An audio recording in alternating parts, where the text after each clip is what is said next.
بسم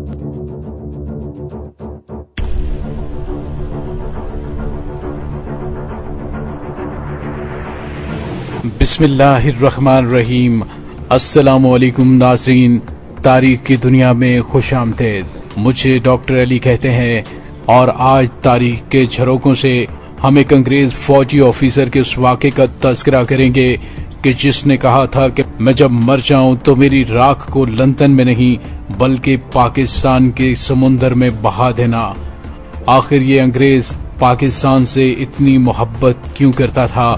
ویڈیو کی تفصیل میں جانے سے پہلے ہمارے چینل کو سبسکرائب کیجئے اور بیل آئیکن کو ضرور دبا دیجئے تاکہ ہماری آنے والی خون گرمانے والی ویڈیوز سب سے پہلے آپ تک پہنچ سکیں، اور کمنٹ سیکشن میں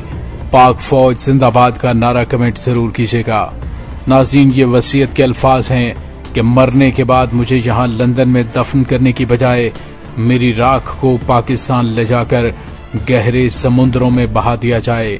ناظرین، یہ وصیت vice naval chief of Pakistan navy Leslie Mungavin کی تھی، جو ستمبر 1965 میں اس بحری جہاز کے سیکنڈ ان کمانڈ تھے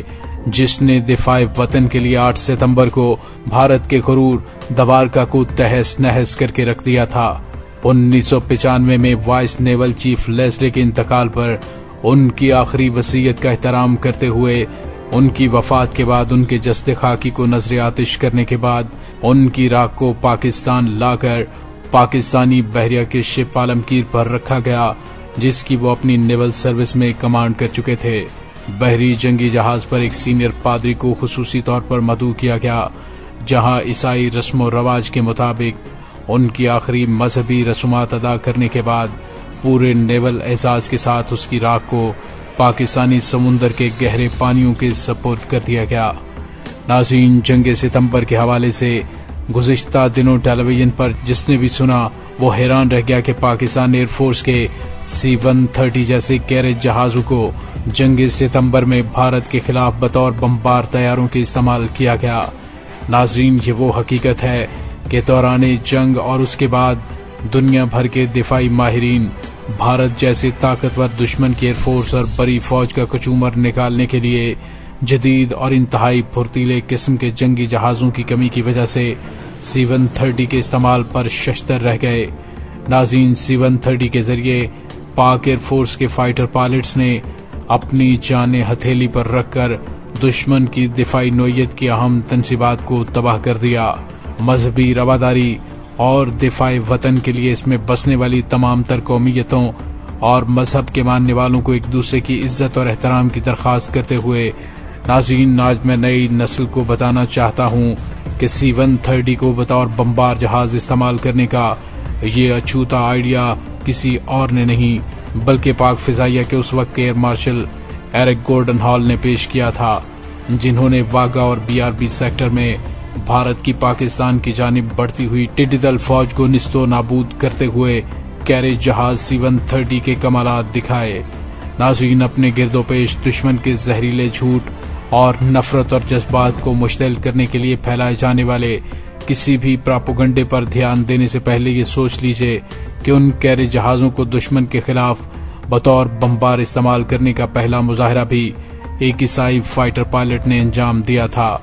اور یہ بھی یاد رہے کہ 1967 کی عرب اسرائیل جنگ میں اسرائیلی ایئر فورس کا بھرکس نکالنے میں پاکستانی ایئر فورس کے دستے میں بھی یہ عیسائی پائلٹ شریک تھا۔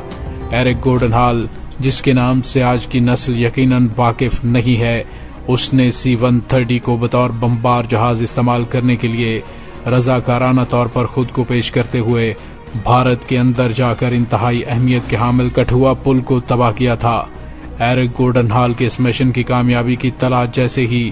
ہائی کمان تک پہنچی تو پھر انہی کیریج جہازوں کے ذریعے انتہائی خطرناک نوعیت کے 13 مشن مزید روانہ کیے گئے۔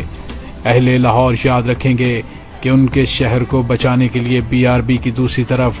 اٹاری کے ارد گرد کی کچی پکی سڑکوں پر بھارتی فوجیوں کی اٹی ہوئی لاشیں اور میجر جنرل نرنجن پرساد کی جیپ اور بھارتی توپوں اور ٹینکوں کا قبرستان ایرک گورڈن کی اسی سوچ اور عملی مظاہرے کی وجہ سے ہوا۔ ایرک گورڈن کو ان کی خدمات کے اعتراف میں ہلال جرت، ہلال امتیاز اور ستارہ جرت جیسے اعزازات سے نوازا گیا۔ ناظرین، پاکستانی ایئر فورس میں ماسٹر فائٹر کے نام سے پکارے جانے والے 7th بمبار اسکواڈرن کے navigator squadron leader Peter Kirsty اور سیسل چودھری، جن کی دفاع پاکستان کے لیے ناقابل فراموش خدمات کے اعتراف میں ریگل چوک کو فاطمہ جناح روڈ سے ملانے والی مشہور سڑک کو سیسل چودھری روڈ کے نام سے منسوب کیا گیا ہے۔ ناظرین، اسکواڈرن لیڈر ڈیسمنڈ نے جنگ ستمبر میں خود کو والنٹائر کے طور پر پیش کرتے ہوئے بھارت کے اندر جا کر 14 اہم اور خطرناک بمبار مشن مکمل کیے۔ اسی طرح 1971 کی جنگ میں پاکستان آرمی کے کیپٹن جسٹن اپنے ساتھیوں سمیت ایک اہم فوجی مشن کے لیے دشمن کے علاقے کے اندر اتارے گئے، جہاں ایک خون ریز مارکے کے بعد کیپٹن جسٹن سے ان کے باقی ساتھیوں کے تمام کمیونیکیشن رابطے ناکام ہو گئے، جس کے بعد انہیں مردہ قرار دے دیا گیا۔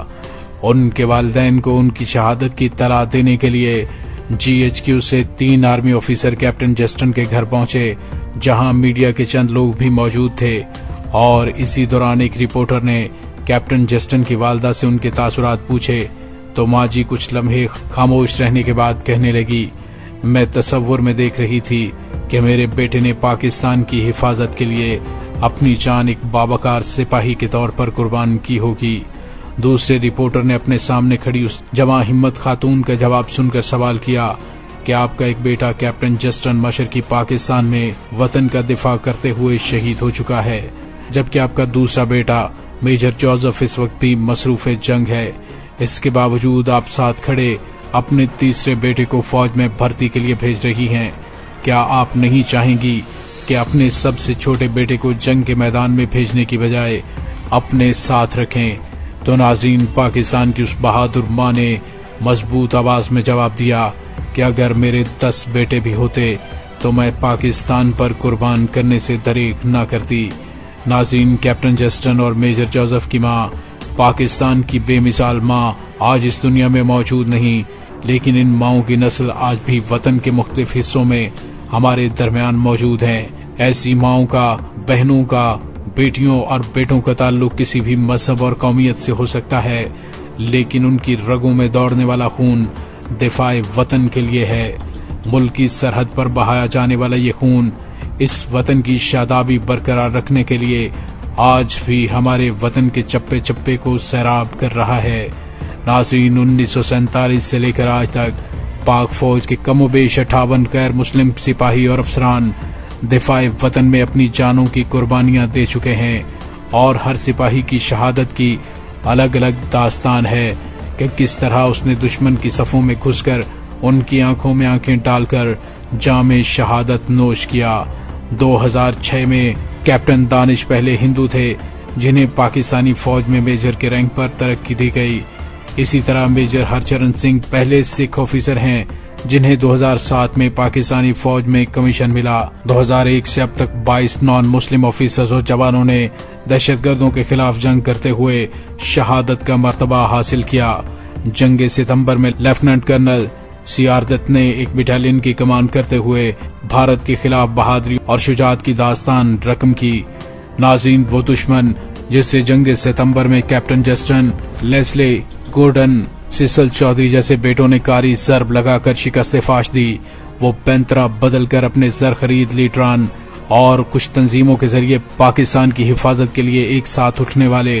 ہر قومیت اور مذہب کے ہاتھوں کو مذہبی جنونیت، تفرقہ بازی اور نفرت سے کمزور کر رہا ہے۔ ہمارے ازلی اور جانی دشمن اربوں روپے پھینک کر پاکستان کی حفاظت کے لیے اٹھنے والے ان کے ہاتھوں کے بنائے گئے مکے کو کاٹنے میں جتا ہوا ہے۔ ہمیں ان کی چالوں سے خبردار رہنا ہے اور پاکستان کے اندر ایک قوم بن کر دشمن کے تمام پروپیگنڈے اور اچھے ہتھ کنڈوں کو نیست و نابود کرنا ہے۔ پاک فوج زندہ باد، پاکستان پائندہ باد۔